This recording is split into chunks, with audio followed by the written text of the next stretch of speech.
everyone. Welcome to First Things First. I'm Jenna Wolf. That's the Hall of Famer Chris Carter. This is Nick Wright. It is Monday. How's the weekend, guys? Good weekend. Great weekend. Absolutely. Chris cooked some of, I can say this, my wife's on the West Coast, so she's not watching, some of the best fried chicken I've ever had in my life. Nice. Janet, as you would know, we got motivated from the show. Just like grasshoppers, as I mentioned on Friday. Grasshoppers taste like fried chicken. I've never had it. Chris was a wonderful host. We had a good time. We had the staff over, the male staff over. The females were doing something else. I typically do a couple different things. Chris old school. Chris likes to do a ladies' night, a gentleman's night. No need to take care of my staff. Absolutely. It was very nice. It was good, but didn't get a good basketball game Saturday night, at least not a close one, but it was a great night. Absolutely. All right. Perfect. Sounds good. Well, let's talk about a couple basketball games from over the weekend. Hey, you remember that one time that we were worried about Steph Curry's shooting? Big worry. That was adorable.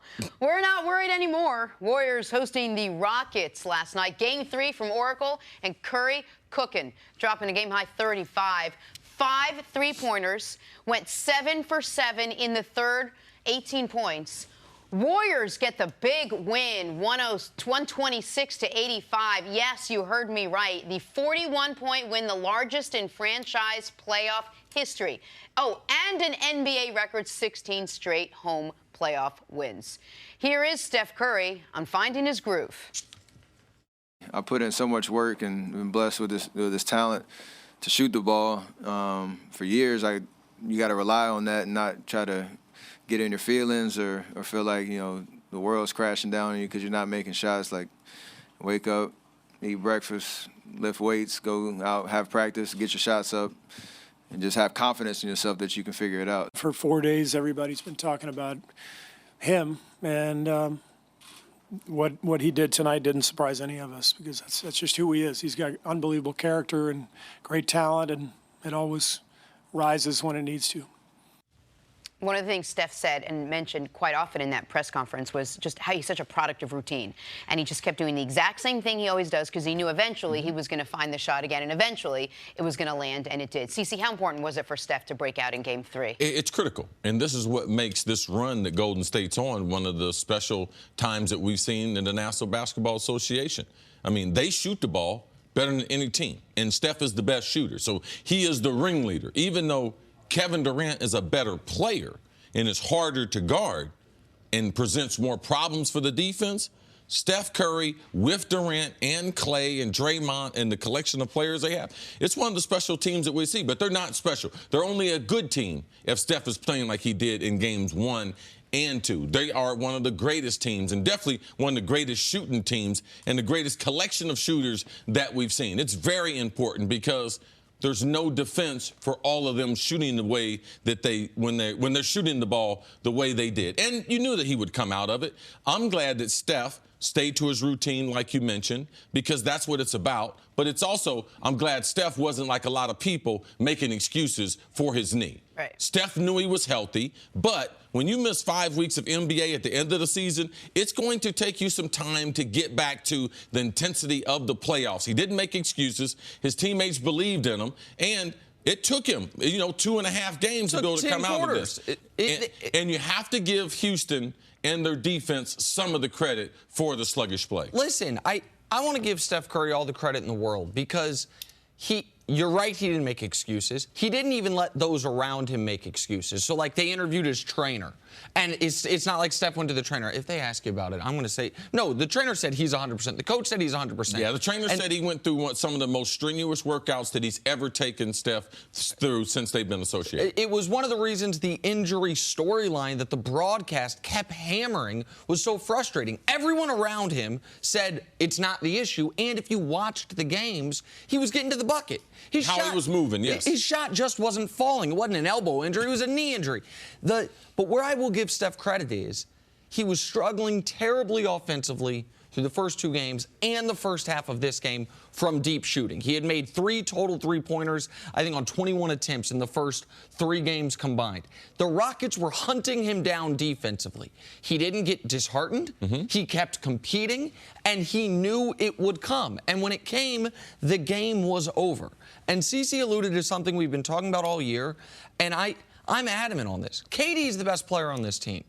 But Steph is their most important guy. Steph is the guy that makes the Warriors feel like the Warriors, that makes them feel different than any other great team we've seen because of the way his offense is infectious, and you saw it yesterday. Man, those folks in Oracle, they enjoy watching Kevin Durant go off. It is a religious experience for them watching Steph go off. The first three was the loudest the building had been all postseason. The second three trumped that. And the third three, it was deafening on television. Those people in Oakland love him, and he can feed that. That's why he said, "This is my bleeping house," screaming to the crowd. He's not wrong about that. How hard is it as a professional athlete to come off two completely ineffective games, the first two games, and then to stay in your head and to be able to come out and not let it? Because sometimes you press because you really want to help your team and you want to get back into it and you see where you are. Just talk to me a little bit about that. Yeah, that's real, Jenna, and everyone should look at that.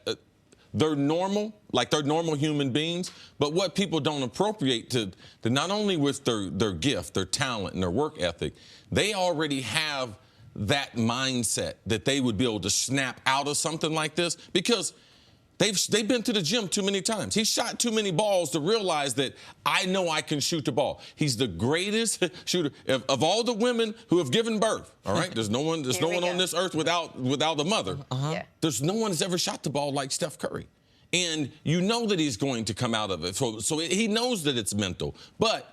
Man, after that first half, it lets you know how strong his mind is. Because that first half, he was the same as he was in the previous two games. And in the third quarter, seeing the ball go in on an and one with Chris Paul, shooting it with his left hand, that was the beginning to ignite the fire. And the team, listen, except for the games where none of these three players played, KD, Steph, and Clay, one of them led them in scoring every time this year, right? So when Clay leads them in scoring, they win 70% of their games. That's on pace to win like 57 games. That's really good. When KD leads them in scoring, they win 70% of their games. It's about 57 win pace.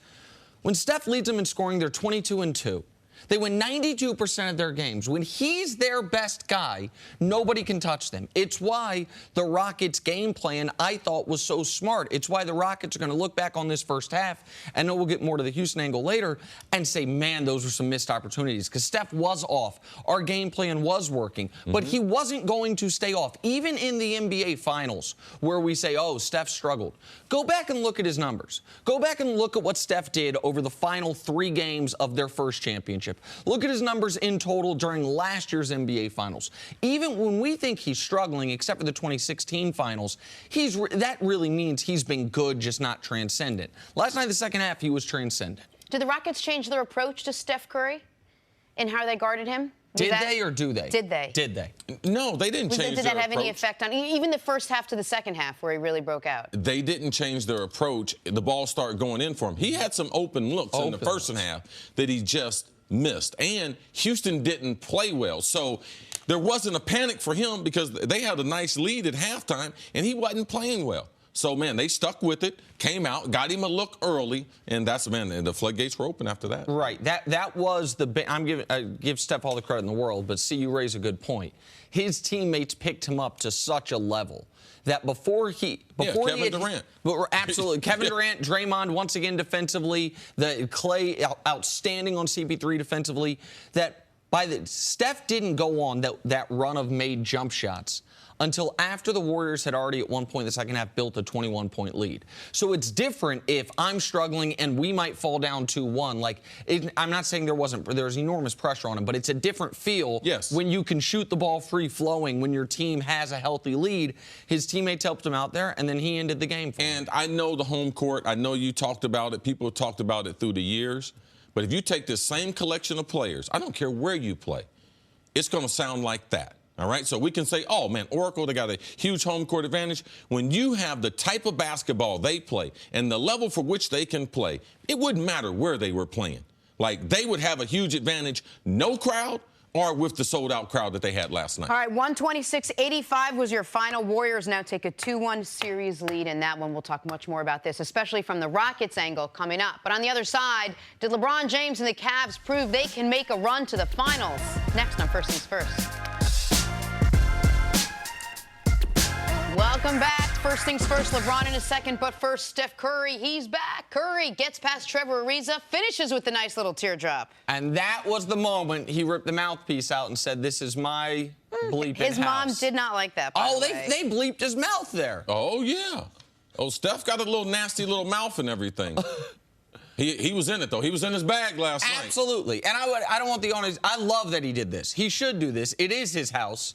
It ain't what. Well, it's kind of. Do you say that every time you walk home? I mean, if I did that on my way home, sure. Mark Curry finding James Harden with a nasty little step back three. There it is. Crossover behind the back. There it is. Boom. Dusty, I need the Warriors' all-time record in games Steph shimmies, because I'm guessing it's like 74-0. I bet they're undefeated in games Steph feels comfortable enough to break out the shimmy. It's a good shim. That was worth it last night. From Saturday, LeBron James, nice pass from Kevin Love, finishes it with the reverse slam. Watch this one.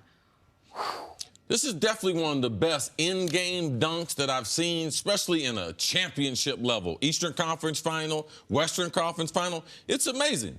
Don't get in the dunk contest, LeBron. Just keep playing in the game. I can't remember a better LeBron dunk in the half court that wasn't on somebody. Because usually if he has a wide open lane to the rim, he either does one-handed or just two-handed behind his back. You take a lot more risk doing something like that. Yep. All right, more LeBron because LeBron, he drives, wraps a pass around two Celtics to Tristan Thompson for an easy dunk. Look at that. I don't even know if that was his best pass to Tristan Thompson in the lane. The one at the top of the lane where he used the left hand, Yeah, that was to Nance. Oh, that was to Nance, Nance. correct. Yeah, with the left hand, the one he fell down. Absolutely right. And see, these should be the conversation. The people who are trying to make LeBron the greatest basketball player ever, you need to talk about his passing, his rebounding, because those are the things that we've never seen for someone that size. Even Magic Johnson, a great passer, but not like LeBron. LeBron is in a different mode all by himself. Oh, there it is. That's the one I'm talking about. The one to Thompson right there. Oh, yeah, you're right. You're right. He had two to Nance. LeBron has 6 assists on three-pointers, 6 on alley-oops or dunks. As you were, Jenna. Apologies. No worries. I thought we were still doing highlights. Didn't know we were in the segment now. 3 hours of just My talking. bad. Sticking with the series in the East, that wasn't a series until Saturday night when the Cavs reintroduced themselves to the Celtics. Game 3 from Cleveland. The LeBrons finally got some help from the Cavs as they took out Boston 116-86. LeBron James pouring in a game-high 27, added 12 assists. As for his supporting cast, they played basketball. 5 other players scored in double figures. Here is the Kang on the team effort in a much-needed Game 3 win. If we let her talk, she'll Trying to put myself in position to help our team, and I think tonight, as a group, even when things broke down, we just covered for one another. We made them make extra passes, we made them make extra dribbles, and so we were flying around, and I just happened to be one of the guys on the floor that wanted to fly around as well. We've been down before, and we just got to, keep fighting our way out of it. It's just one game at home. We got to win 2 at home and take the show back on the road and try and get one in Boston. We can't play like we played tonight, no matter where we played. If we would have played in Boston like that, we would have gotten beat. So the valuable lesson is that, Cleveland outplayed us, and we've got a game on Monday, and we've got to be ready to play better. First of all, J.R. Smith. I mean, that was coming off a win, and he was wide awake for the postgame. Did he not know there was a microphone? JR's pretty mellow. JR's a mellow guy. And then there's whatever it is we just saw from J.R. Absolutely. Smith, who basically slept his way through that soundbite. All right, Nick, let me We won one game. We need to win. No, it's too much energy. You got to bring it down a little. The eyes are perfect, though. The eyes are perfect. We won one. Now we win 2. That's math. Nick, how were the Cavs able to dominate the Celtics in Game 3? They set the tone defensively, led by LeBron James. The fact of the matter is this. LeBron reminded everyone that says, LeBron doesn't try on defense anymore. LeBron's not a good defender. When LeBron knows he's going to have help on offense, and therefore he can use a lion's share of his energy on defense, he's still the scariest perimeter defender in the league, maybe outside of a healthy Kawhi Leonard. He's still that guy. But all this postseason, he's had to carry his team offensively. In this game, when he sees George Hill make more first-quarter shots than he had in the series combined for the 2 games, when he sees that guys are involved, he all of a sudden's flying around defensively. And when LeBron's flying around defensively, the rest of the Cavs tend to follow suit. And one of the fair criticisms of LeBron is when he's not flying around defensively, the other Cavs tend not to follow suit, or tend to follow suit in that regard as well. But he was able to chill out on the offensive end. Fewest shots he's taken in any playoff game. Walking up the court most of the time. They were so good defensively compared to how they were the first 2 games.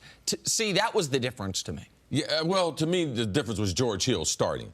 Because him starting, being aggressive offensively, it led to the defense. It wasn't. Yep. The Cavs are not a defensive team. If you think you're going to the Cavs game to watch defense like that, you're there for the wrong thing. They're an offensive team, top 5 in the NBA, one of the worst in the NBA, 29th in defense. They do have spurts. They're still the oldest team left in the playoffs. So the 3-day rest, were they able to come back from that? Yes, some of the players talked about that. You could see the energy. Also, Boston, it's a real thing. What they do away from Boston, it's a real thing, all right? The lopsidedness for them winning and losing games, and that was evident also. The Cavs, George Hill, and the others getting started, and this thing with the Boston Celtics being on the road, because I believe that the Cavs can win 1 game in Boston.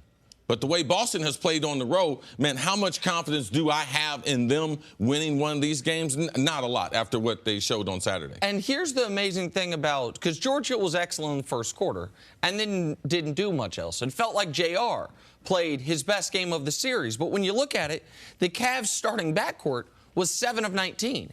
Hill and JR. It was just that they for the first time all series played Brown and Rozier to a draw when they had been a 4th-round knockout in every game up to this point. You add to that the Cavs found a way. This is why Tristan Thompson's minutes are important, to neutralize Al Horford. Al Horford got 4 shots in the whole game. The Cavs take that every single night. And extended the minutes Larry Nance Jr. He played over 20 minutes in the game. That was another nice wrinkle, that Larry Nance Jr., after being out of the rotation until Game 2 of this series, got involved in Game 2, and then all of a sudden was a key part of Game 3, with Rodney Hood being a DNP coach's decision. So took his rotation spot, even though they're different positionally. Like, all of that, plus LeBron playing a near... I don't want to say perfect game, but a game without many. He didn't have any unforced errors, and he was conducting the offense. He was making sure guys got open, guys got the ball in positions to score, and he didn't have to shoot very much to do it. Like, all this of was that a classic is how you win by LeBron 30 game. points. He comes out, defers to his teammates. All right? George Hill gets started early. So LeBron, he starts orchestrating. Okay, let's play some defense. Got the guys involved defensively. They got some turnovers. They played an up-tempo. This is the first time the Cavs have been able to play up-tempo. So there's a few things that we can see. The backcourt, JR and George Hill getting going. The Cavs defense at home, and their ability to play at a fast pace. Now, can they do that in Game 4 and 5? Those are the big questions, Jenna. The offense for LeBron doesn't surprise anyone, even if he took a step back to let others get involved. But would you say he played arguably his best defensive game of the postseason so far? And if so, does that surprise either of you? No, that's definitely his best defensive game. I mean, without a doubt, him being involved in the help protection, protecting the rim, stealing the ball, very, very active. But it's what he's capable of doing. Nick makes a good point. When you don't have the offensive support, when you feel like you need to get 40 points a game, then you got to rest somewhere you got to rest somewhere on the basketball court. And Game 2 was instructive for LeBron in this regard. First game all playoffs, he was great offensively, and they still lost. So, like, if people were critiquing LeBron's effort on defense, the reality was, up to Game 2 in the playoffs, all LeBron had to worry about was, if I'm great on offense, we'll win. They were undefeated in those games. He had a 40-point triple-double, and they lost. So he realized, I need to recalibrate this a little bit, and he still got the dozen assists. He obviously had 15 fewer points than in Game 2, but his defense, how many points did he save? And Jaylen Brown was erased from the game in the first half, and the game was over at the end of the first half. That was LeBron checking him for the majority of that first half. As far as the Celtics go, I think after the game we saw Brad Stevens say that or a day later, we went through there were so many things we were not effective on, so many things we weren't focused on. It seems like they just dropped out of the series for a game and then are now going through the checklist of all the things that they did wrong. No, we see these emotional swings in these series. First, the 2 games, the team that has home court advantage, they win both of them, and people are like, oh, man, this series is over. Yeah. Man, you get on a plane, they leave that emotion at home. Sure. They go to the other arena, and that's what we were able to see this weekend with the Cavs series, with it swinging back in Cleveland's favor. And, Jen, it is worth noting, the Cavs were playing for their season. The Celtics were not. The Cavs, if the Cavs had lost this game, it's over. 131 times teams have gone up 3-0 in an NBA series. They're 131-0. No team's ever come back from that. So the Cavs knew they had to play great. LeBron James now 7-0 in games 3 and 4 after losing the first 2 games of a series against Eastern Conference opponents. So they know what they're doing there. Coming up, hey, did the Warriors close the door on the Rockets next season? That's next. First things first. Time for some stories to start your morning. Quarterback Tua Tagovailoa led Alabama to a comeback overtime win over Georgia in the national championship game last season. And according to him, it was a turning point. Said he would have transferred if he hadn't played in the title game. CC, what was your reaction to Tua's comments? Oh, not surprised. I know Nick Saban. And when you have all those 5-star recruits and you're the top 1, 2, or 3 in recruiting every year, you have a lot of problems like this. Nick Saban, very seldom do these situations get out publicly, though. So I'm surprised the information gets out. I know it to be true. And this is what makes Nick Saban one of the greatest coaches to ever live. He can manage this without it being a distraction. Well, and it adds to the legend of the decision he made at halftime. Pulls Jalen Hurts, who had, as far as a win-loss record, one of the greatest starts to a college career ever, pulls him at halftime for this guy. They end up not only winning the championship on a throw he makes, but evidently that decision not only wins him a title, but keeps the player at the school to potentially be the best passer he's had in his time at Alabama. He could be the best passer in Alabama history. Yep. He's a special thrower of the football. Moving on to the pros now. Odell Beckham Jr. is searching for a new contract that could pay him upwards of $20 million a year. But that won't keep him off the field. Reports are that OBJ will join his teammates at the voluntary OTAs today. ABC, CC, how big a deal is this for OBJ and the Giants? It's not a big deal because that's what he promised the team, that he would be there. When Pat Shermer gets the head coaching job, in the communication with him initially and my communication with Odell, he said he was going to be there. So I'm glad he's following up on it. It only helps him in his pursuit of a new contract. It would be a big deal if he weren't there. Right. Absolutely. It is expected because of what he said that he will be there. And I know this is a big yeah, but. This is almost, aside from that, Ms. Lincoln, how was the play? Aside from that video, he's done everything you would want him to do this offseason as far as starting the relationship with Shermer, showing up to everything. Like, he's done all the right things. That video is a big yeah, but this, to me, is almost equally as important that he's showing up. What Jenna. Yeah, but. You took my Mrs. Lincoln line away. If it wasn't the Lincoln line, it was definitely going to be the yeah, but. In other news, Julio Jones is doing the exact opposite of Odell Beckham Jr. Julio could reportedly skip Falcons OTAs as he looks to update his contract that will pay him $10.5 million this season. All right, CC, how big of a deal is this for Julio and the Falcons? Well, from a full disclosure standpoint, Julio averaged around $14 million in the last deal that he did, all right? Mm-hmm. So even though his base salary is $10 million, the Falcons, they know that he's working out at Alabama. He's been known as a workout warrior, all right? He's one of the 1 or 2 best receivers in the league, him and Antonio. He sees what's going on. They're going to give him a new contract. He's going to do it the right way because the organization, they love Julio. And this is one of the, I think, a bit of a ripple effect of giving Matt Ryan the new contract with 2 years left on his deal, making him the highest paid quarterback ever. Julio Jones, best football player on that team. I understand the quarterback's most important. Julio Jones, best football player, and he now wants his second new contract. It's a ripple effect of Antonio Brown getting a new contract last year going over top of him. Right. Sure. All right, moving on to basketball, former #1 overall pick and all-star Karl Anthony Towns could be on the trading block this summer. According to reports, Towns and the Timberwolves are, quote, not in a good place internally. Nick, should the T-Wolves actually consider a trade? Hell no. You're not in a good place internally with Karl Anthony Towns. Here's what you do. You call a meeting and you say, hey, Karl, who are you not in a good place with? Because they don't need to be here. You need us to find a way to move Andrew Wiggins, no problem. You don't like with Tibbs, we can set you guys up a meeting, but if that doesn't work out, we can move on. He is the franchise. You hope if you're bad enough to get the #1 overall pick, you're lucky enough to turn out with Karl Anthony Towns. You did. You cannot lose him. You cannot move on from him. I'm worried about Tibbs. You know what Tibbs has done with great players? He's worn them out. Practice them too hard, shorten their career and overall ability to be effective. People in Minnesota might not like this, but I think this could be good for the Big Cat. Big Cat's a friend of mine. In Phoenix, new coach, new start. Yes, because what's going on in Minnesota? It's not working. When you say in Phoenix, you're talking about Big Cat for the #1 overall pick. Yeah, for sure. That's interesting. Faux show, Nick. Faux show. Cavs and the Celtics, game 3 from Cleveland. Who plays in The Cleveland? Kangs. Just a little extended there. Boston got dominated Saturday, 116-86. The Celtics, they're now 1-5 on the road in the postseason. Here is Coach Brad Stevens on the team's road woes. In my 11 years as a head coach, I probably haven't talked about road and home 5 times with our team. It's about how you play between the lines, and because I think that if you start talking about that, then you find excuses in both places. And we can't play like we played tonight, no matter where we played. If we would have played in Boston like that, we would have gotten beat.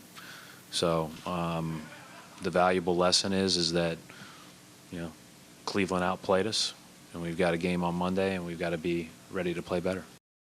Brad Stevens is right. Let's talk about the game and don't keep feeding the narrative, because if you keep feeding the narrative road woes, it becomes a thing, and then it turns into a bigger thing, which is why we're making it an entire topic on our show today. So consider this a thing. CC, why have the Celtics struggled on the road so far this postseason? Well, this game, like a lot of other games, is they don't have the balance offensively. Defensively, they show up pretty much everywhere they go. Played well at home through the 82-game schedule, the best defensive team. So you can count on defense to go on the road. Where they struggle? Scoring the basketball. But they typically have 3 or 4 of their starters not be effective. In Cleveland, game number 3, Al Horford, Marcus Morris, and Jaylen Brown ineffective. Yep. I mean, just totally different players. So we give the criticism to Cleveland and their reserves when they don't show up. We haven't said much about the Celtics, but they went through the same thing without a star player. You give up 61 points, the best defensive team in the NBA in the first half, how you're going to win. And their starters, they just haven't been consistent shooting the ball. Morris and Al Horford, they make 4 shots. That's part of your starting front court. You're going to struggle. And it is, Brad Stevens can say, you know, I don't want to focus on it, and you can bring up the point that you don't want to make it a thing. It's a thing now. This is a team that outscores its opponent by 12 points a game in the playoffs at home and gets outscored by 12 points a game on the road. That's a 24-point swing. Their only road win was a theft of a game in Philadelphia, game 3, that Philly had won 3 separate times and gave it away ultimately in overtime. Like, they easily could be winless on the road this postseason. Go ahead, Jenna. And to your point, this is not a team that struggled on the road all regular season. No. This team had the best road record in the Eastern Conference. Then the postseason starts, and what you said is absolutely right. They just can't figure out a way to win. And they've been getting dominated on the road, which is noteworthy. Not even some close losses, but a lot of games where they have just been handily outplayed. And that comes from not having a superstar. These role players, you can win a lot of games, but you need a superstar. You need a superstar to be able to stop a burst in a quarter. In the first quarter, they needed Kyrie to be able to get 2 or 3 buckets. Gordon Hayward potentially to get a stop on the wingman, get out in a fast break. When you don't have superstar players, it's hard to close out people, all right? It's hard to get calls because superstars do get a lot of calls. And when you're on the road and a team is starting to make a run, it's hard for you to be able to put out that fire when you don't have that guy. And the Celtics right now, that's what they are. They're a good team without 2 of their superstars. Yep, it's a good point. All right, to the series out west now. Last night's game 3 between the Rockets and the Warriors. Houston got throttled by 41 points, 126-85, giving the Warriors their largest win in postseason franchise history. The Rockets had no answer for the 2-time MVP as Steph Curry went off. 35 points, 18 in the third quarter. James Harden and Chris Paul combined to shoot just 12 of 32 from the floor, and Houston now finds itself down 2-1 in this series. Here's Rockets head coach Mike D'Antoni on his team's effort. Played soft, actually. I mean, you can't do that with these guys. These guys are good. And we still might not have won. Even with force, you got to play well. We didn't make shots early. We turned it over. I mean, just it was not a very good game. And we're going to have to play a lot better on Tuesday. Second half, we came out too slow, too soft. Offensively, we didn't have any thrust, and they exploited it, And so, I think Curry had 20-something points in that second half. We did a pretty good job in that first half, but, just can't allow it to happen. You guys laugh every time I ask this, but how is it the finals in your conference and you're playing basically for everything here, and you come out soft and you come out and admit that you just didn't play hard? How is that something you do? I can't explain how the Rockets came out in the second half yesterday, because he's right. It is a good question. Here's what happened in the first half. They couldn't hit layups. Yes. Chris Paul was awful offensively. They were getting no contribution from role players. And they were still within reaching distance. They were still only down 11. I thought they played excellent defense in the first half. I think they were happy with how they played defensively in the first half. When you smoke a dozen layups and dunks, like, you're lucky to only be down 11. But to have that right there, and then to start off the second half and instantly give up a 10-0 run. Chris Paul is not paying attention on the first defensive possession. James Harden is one of the laziest passes imaginable on the second offensive possession. You let KD at a wide-open corner three. Now you're down 21, and the game is over. If you're down 20-plus to the Warriors in Oracle, the game is over. To not come out in that second half, CC, with a sense of urgency and execution, that's what cost him the game before Steph even lit fire. Yeah, playing soft, what it really meant from Game 3 to Game 2, they weren't pushing the Warriors around. They weren't the antagonizer. They weren't chippy like they were before. In that first half, being down by 11 at halftime, they seem to have forgotten what got them the win in game number 2. So that's what they're talking about when they said they played soft. And there's no excuse for it, because the Warriors are the best team I've ever seen in the history of basketball of coming out in the third quarter. I mean, they make adjustments and they shoot the basketball like no team we've ever seen coming out in the third quarter. And the Rockets, they know that.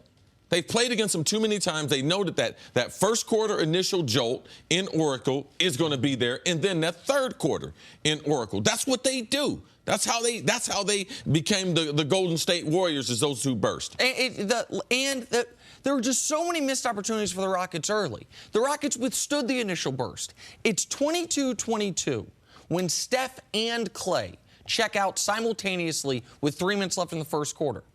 The Warriors go on a 9-0 run with Swaggy P and Sean Livingston in for Steph and Clay. That's almost unrecoverable. You still play them even in the second quarter, and then you come out on the third quarter totally lackadaisical. Listen, I know there's going to be all over the internet and television today compilations of James Harden's terrible defense, and his defense was awful yesterday. But Chris Paul has to be better, particularly offensively early in these games. Ariza, Tucker, Gordon, the guys we were talking about all after game 2, they combine to go 8 of 24. What our guy Steven Jackson say? He said they won't. Ariza and Tucker, both of them will not do well in game number 3. They couldn't score 20 points if they locked them in the gym. Right, combined. And so all that happens, and then you also let go of the rope defensively. You let the Warriors get 72 in the second half, get any shot they want once Steph gets cooking. Like, this is a tough one for Houston, because early in the game, you like their game plan. You forced Steve Kerr to take an early timeout. They had to change the way they were guarding the pick and roll. They were hunting Steph down. They missed those layups early, and then they just didn't show up for the second half. The second half Rockets looked like a completely different team than the one we saw in game 2. Completely different. Yeah. Is it just the effort? It was an effort thing.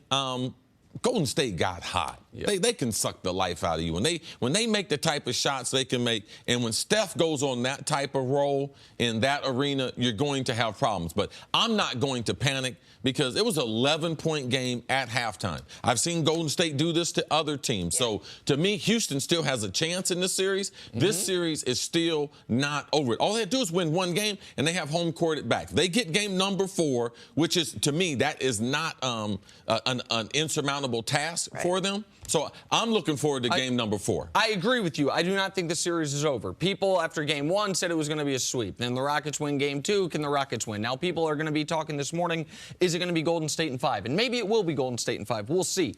I thought the Rockets did some things that they liked in the first half. The other part of it is, and the defense was awful, this is the fewest points they've scored all year long in any game that matters. They've only scored twice under 86 points, and both those games were after they had locked up the #1 seed. Like, this was the worst offensive game this team has played since Chris Paul's been there. Because of their offense or because of the Warriors' defense? I would say... Because we weren't heralding the Warriors' defense. They missed too many after. easy shots. Okay. They missed so many layups at the rim. Yes. I guess layups are always at the rim. They missed so many layups. I was just going to wonder where the other layups were. They missed a lot of layups. Those 18-foot layups. You know those are the worst ones. All right, Game 4 slated for Tuesday night? Yep, every other night. Still at Oracle. Okay, but I'd rather just say it to make it sound more dramatic. Hey, we've got a special guest coming in. I'm looking forward to this. Cam Jordan's going to join join us. Played with his dad. Saints all-pro defensive end on the show. Goodness gracious, he's Back grown after up. this. I think you owed me some money when you was a kid. You stole The New Orleans Saints were the NFC South champs Eat that, last year. Cam. That due in large part That's to his another boy, Cam. great season. That's your boy, All-pro Matt Stafford. defensive end Cam Jordan. See how this works? They talk, I He was talk. We all talk at the unblockable. same He was time. unblockable in the playoff game against the Vikings. Then that miracle hit him. Cam finished his 7th season with a career-high 13 sacks, striking fear into quarterbacks all over the globe, mainly in the NFL. The standout season earned him his 3rd Pro Bowl and, more importantly than the 3rd Pro Bowl, a trip to our show. Cam Jordan, how are you? I'm good. Thank you so much for being with us. I appreciate you for spending having some me. off-season time with us. Of course. We'll get to a little bit about the divisional loss to the Vikings in a bit, but I always wonder how long, if you don't win the Super Bowl, how long the way the season ends sits with you into the off-season before it goes away and you turn your focus onto the next season now. Week 1. Okay, of the next season. Yeah. So you still I mean, I still remember talk it. about it. I mean, because you're going to talk about how we lost until week 1. Yeah. I mean, it's just when you have a lot of things going into you. You know, I think we went into the playoffs strong.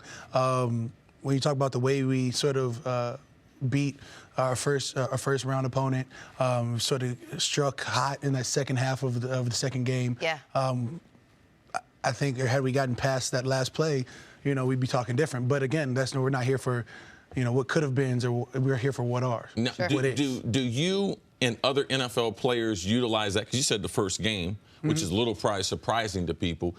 How do you utilize that in the offseason? Is that utilized as motivation? Exactly that. I mean, you go into every workout like, yo, this is not going to happen. Like, hey, you know, if I can get a little bit stronger, I can finish that, you know, finish the tackle and maybe make sure that throw is never made a little bit faster so I can get to the quarterback just a half second faster. That ball becomes not a completion because, I mean, it was high to begin with. And young Diggs went to go get it. Yeah, he's talking about the Minnesota Miracle. Yeah. Well, and I'm glad to hear your perspective on it from where you're playing, because I know in the media right after the game, your teammate Marcus Williams is getting killed by everybody for what on film it looks like he made a mistake, like he misplayed it. You're talking about what you could have done in your spot to make it to where that pass never gets thrown. Yeah, why would I talk about my rookie first? I mean, I would talk about myself. I mean, I was in year 7. I was having the best year of my career, and I think I was doing, you know, things, offensive tackles that they'll never talk to their moms about. You know, he was unblockable in that game. So like if that play does not happen, the Saints go on to Philadelphia, and we're talking about how is Philadelphia going to be able to block my man? Right. I just follow up with that real quick. As one of the leaders, as maybe the leader of the defense, you mentioned why would you talk about your rookie? What do you do for him or with him afterwards or since then, if anything? I talk to my guy immediately after, make sure that he's good, and make sure that this play doesn't affect, you know, his future, because he has a bright future. I mean, Marcus Williams also had that pick in the game that brought us back. You know, everything that, like, hey, happened one play, you know, we're a 60-minute game. You know? We're something that takes 4 quarters, and it took all 4 quarters for us to be beat. Was it hard to get back up again and watch the rest of the NFL season play out? Like, did you sit and watch the Super Bowl? You did not watch. I didn't. Oh, that's interesting. I'm a bitter person. I'm a very petty person when it comes to, like, you know, I catch reruns, like, you know, a little bit. You caught reruns of the Super Bowl? Yeah, because I'm not going to watch something I feel like we should have been in. When you talk about everything, all the work we put in this past year, from there, I was just like, look, I'm done with it. I'll watch it later. I might have watched it after the Pro Bowl, honestly. It's all right. You know, and that was only because we had another game, you know, went to the Pro Bowl and like, all right, football flush out. Yeah. Let's sit back down and watch. You talk about the bitterness, ending the season, this offseason, some excitement, get Drew Brees back signed No doubt. for a potential championship run. But you're going to be able to start in the season absent of a good friend of mine, Mark Ingram Jr. How will the team react to that, and how do you personally see this affecting the team for the first 4 weeks of the season? I mean, me and MVI, we came in together. That's my brother. So, you know, the tribulations he's going through is only going to make him run that much harder, you know, when he comes back. But how we're going to adjust to it, I mean, we have Alvin Kamara. You know, we had Trey Edmonds come in the Bills game and take off for like, what, a 40-something yard touchdown. We've got some depth. I think we drafted a kid. So we talk about 4 games, or is that what it's come down to? It wasn't reduced yet? No. Not yet. It's not. Okay, no. Cool. Then you know, cool. 4 games. I feel like Sean can definitely put that together, a game plan for us where hopefully we won't miss him too much. But you're going to miss my guy. Yeah. I mean, the way he runs, the way he's able to run through tackles, run through his vision. I don't know what we're really going to do for 4 games. Luckily, that's not your job. Yeah. Luckily, it's beyond my pay grade. Right. Your first year with the Saints, you guys win 13 games. You're a championship contender that season. Over the next 6 years, you guys win 7 games, 5 of those 6. You start this last year off 0-2. When you guys are sitting at 0-2 after 3 straight 7-win seasons, did you sense anything that could lead you to believe this team would go on to win, I think it was 11 of its next 13 games? For sure. When you talk about how much turnover we had in that defense, everybody was like, oh, preseason. You can't judge a young defense off of preseason. You can't judge them off of the first 2 games they play when it's the Patriots and the Vikings. Yes. I mean, it would have been great had we started off with, like, the Browns and the Bills, but we didn't. No offense to the Browns. For yeah. I mean, as much turnover they've had the last 2 years, it's going to be interesting to Truth teller. Yeah.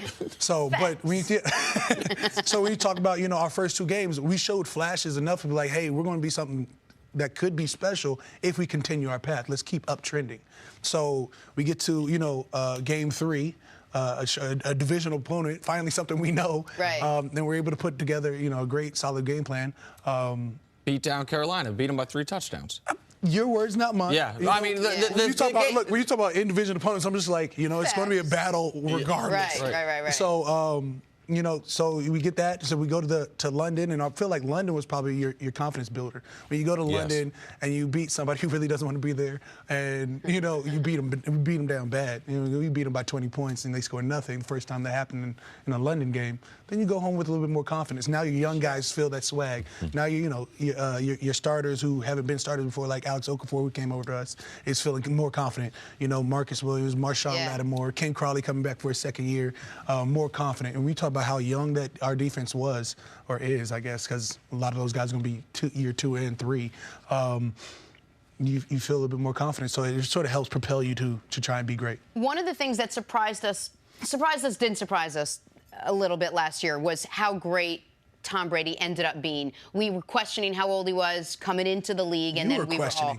I was questioning how old he was coming in. But we haven't seen a 40-year-old quarterback play at that level. We haven't seen a 40-year-old quarterback succeed at that level, and he got himself to the Super Bowl and took that team to the Super Bowl. Now you look at a guy like Drew Brees, who's 39 years old. How slim is that window there, or do you not look at a window at all when it comes to a guy like Drew Brees? I mean, yeah, wouldn't you put him in the same category as you would Tom Brady? Would you not say that's sort of the blueprint of what you want a quarterback to evolve into? Sure. When you talk about, you know, how he's progressed in his career, he still threw for 40, I'd like to say 4,500 yards last year. I mean, who's doing that right now? And I'll wait. But especially when you have a ground game like we do, when you have Alvin Kamara and Mark Ingram, you know, and they've combined went for an NFL high of First 2 guys to both have, I think it was over 1,500 yards from scrimmage. Right. For those 2 guys, both of them. And then you throw in a Mike Thomas who has another 1,000 yards. Look, I'm not worried about much. And then we added back Ben Watson to our team, so now we've got like a grizzled vet. You know, Ben Watson's going to add a little bit of gangster to the tight end room, and I say. Oh, you know, he's an OG. He just, I got nothing but respect for him. Let's talk about tight end first. He's a good kind of gangster. Yeah, good kind of gangster. Who's been around the league forever. Right. Let's talk about another tight end.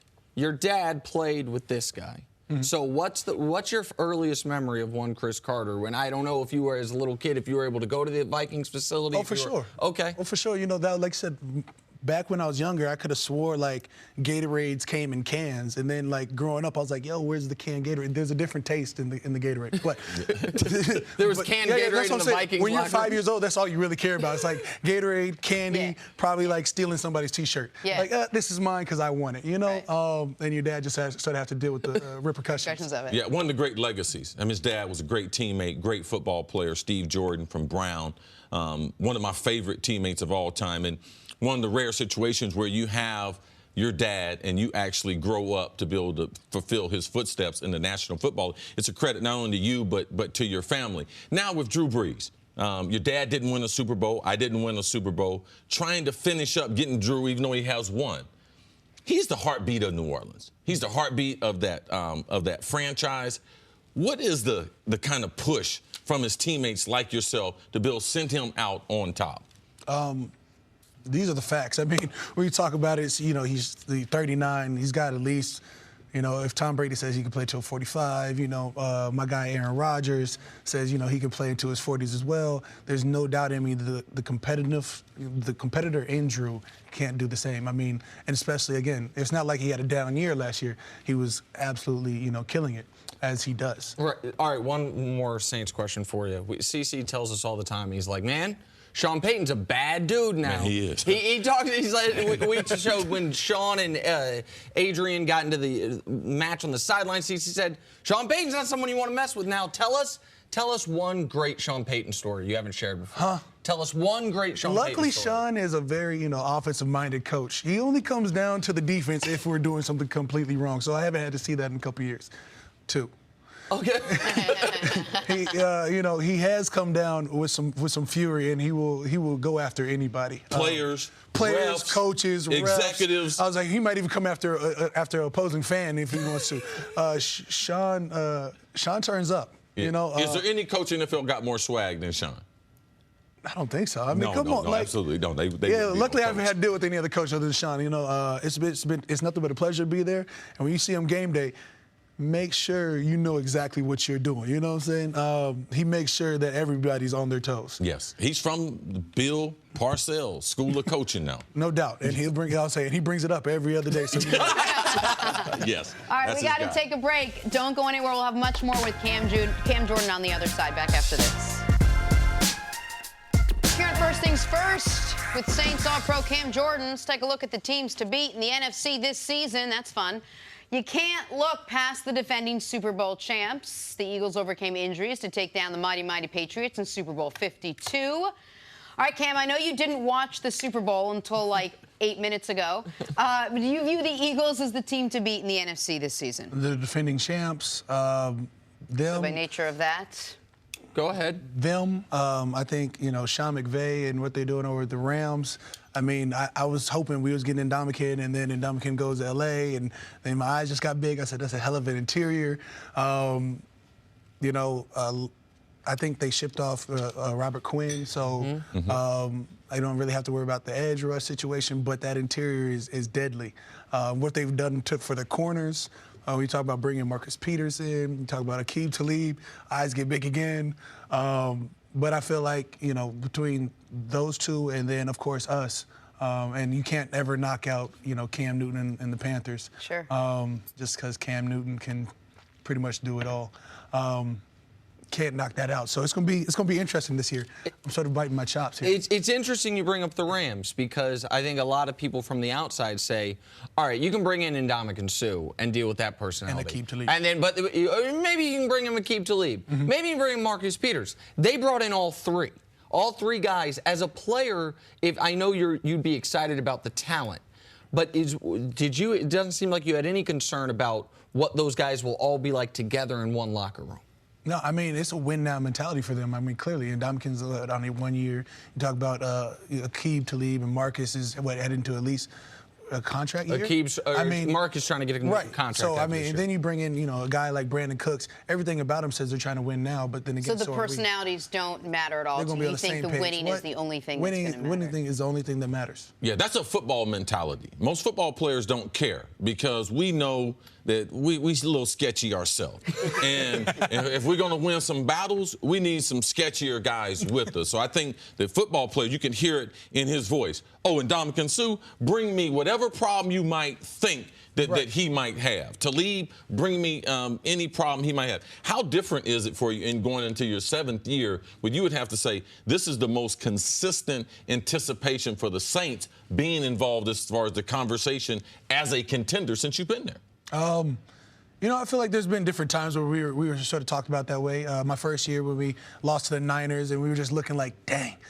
That was a crazy playoff They got to play game, the man. Jets. I was like, we beat the hell out the Jets that year. Yep. And, you know, it was like, you know, a couple years later, you know, we were deep in there and sort of lost to Seattle. You know, it was just in like, you know, you lose to a great defense like that. That's something we aspire to be. Let's get there. And then you go drive for a couple years and you get back to the playoffs this past year. So heading to year 8 now, you feel like we have to capitalize on our potential. We've seen what potential feels like. We've been, you know, been able to get past the first round of playoffs.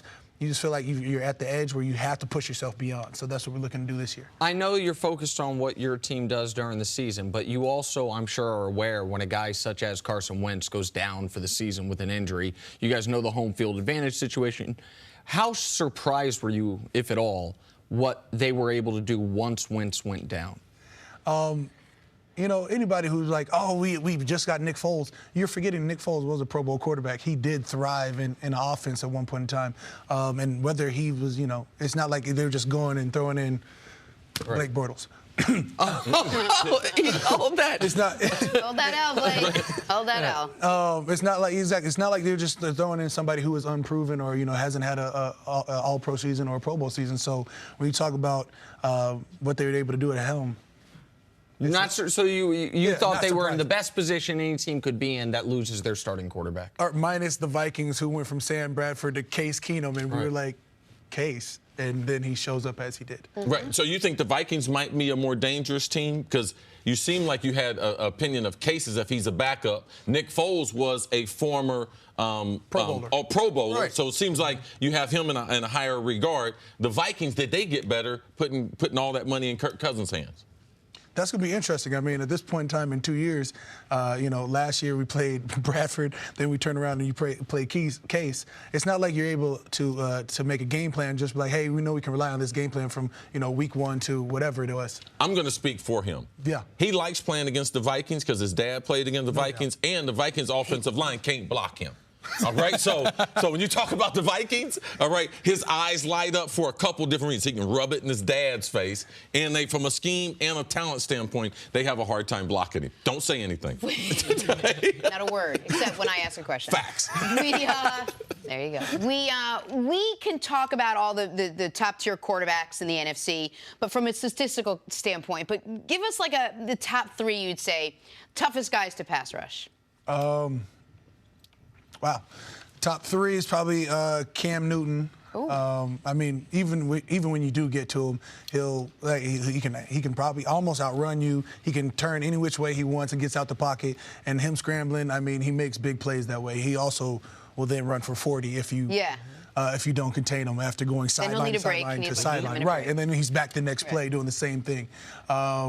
So then you have, you know, probably I think I'm sticking in conference here. Then you have Matt Ryan, who has one of the quickest releases in the game. I mean, before you can get there, and you can beat their tackles. Yeah. You can beat their guards. But by the time you get to Matt's already got the ball out. He has Julio, and now he's just picked up another Bama kid who's, Julio-esque, right? Ridley, huh? Right. So now I'm just sitting there like, all right, so this makes it more annoying. But I think our defense, our secondary has improved so much, I'm not really worried about it. So then you talk about the 3rd hardest quarterback just in the league or in our conference, in the NFC. Yeah. Okay. I think I'm just going to stick with 2. Those 2? Yeah. One guy you haven't mentioned at all is Aaron Rodgers and the Packers. I'm just curious. Oh, snaps, he is healthy. Snaps. Because he was out last year. He was absent of. It's okay. And, Brett Hundley was at helm. Go Wolves, CHS product. And I think, he was going in the right way. But we talk about, Aaron Rodgers, that's my fault. How do I miss a Cal alum that's, because he was out for the last half of the year. And we talk about what he's able to do. Throws off the back foot. He almost makes these throws without looking. It's annoying how great he is if you're trying to pass rush him. But once you get a hold of him, It's not like it's not like he's going to fully shake you off like a Cam Newton would. Yeah.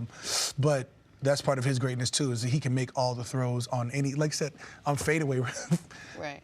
That's annoying. As he's falling, he can sling it 45 yards accurately down the ball. I'm very impressed of your knowledge of other NFL teams and the personnel and what they did as far as the draft. A team generating a lot of attention in the NFC always would be the Dallas Cowboys. Dak Prescott going into his third year without the weapons some of these other guys have. How do you see Dak's situation with the Cowboys working out? Yeah, I mean, when you talk about Dak Prescott's first year, he came in by storm. Second year, I guess they call it a little. I haven't had the pleasure of playing against him yet, so I can't talk too much on it. I can only talk from experience. So I'm not a outside looking in type of guy. I need to be in the game. I need to be like, hey, this tackle I know I can beat. I hate the matchup of going against Dallas because then I have to go against Tyron Smith, who I've been going up against for a decade now. You know, when he was over at USC to now where he's at Dallas. That's a hell of a matchup for myself. So when you talk about bringing in Dak Prescott, I don't know. Exactly, it's more about the pressure of being a young quarterback and taking over in the third year. Not my best question. No doubt. Look, Facts. When we talk about what he was able to do the first year, it takes a lot of pressure off him the second year. So, I'm just taking him as an NFL player now. Now he's just a baller. You were the same draft class as Tyron Smith? Yeah, it was a hell of a draft class. That's what I was. All right, so that's why I was 24th pick. There was too many strong ones. All right, so let's talk about the 2011 draft class, top of my head. Cam Newton, Von Miller, Julio Jones, I think A.J. Green. I know J.J. Watt, Tyron Smith. Oh, this is a Hall of Famers. I mean, there's some. Patrick Peterson. I forgot about him.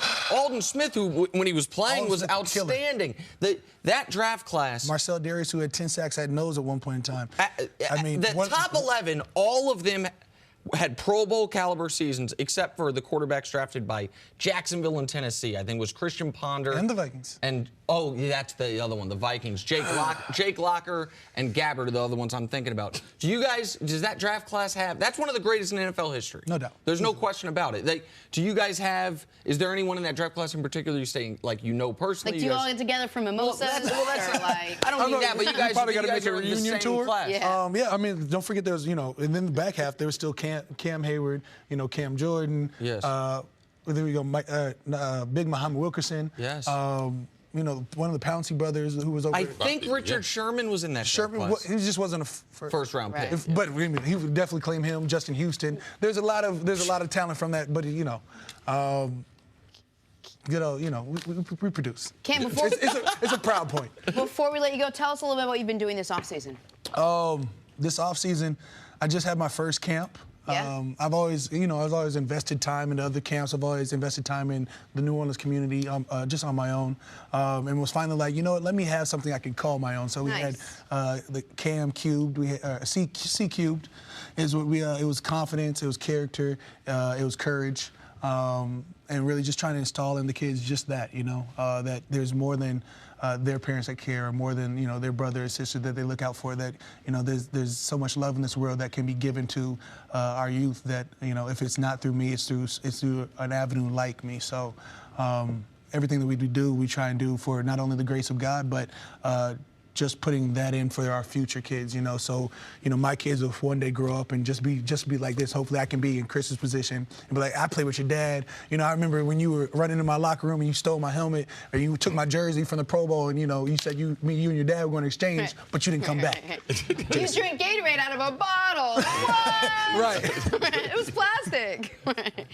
Anyway, Cam Jordan, you are so lovely. Thank you so much for hanging out with us. It's been great getting to know you. Come back, man. Always. Definitely come back. We would love to have you here. Nothing like the Big Apple, right? Good luck with the Except Saints. the snow's here. This year. The snow. All the time. Let's take a break. More You First know Things a little Sports bit about the on the other Cowboys side. in television.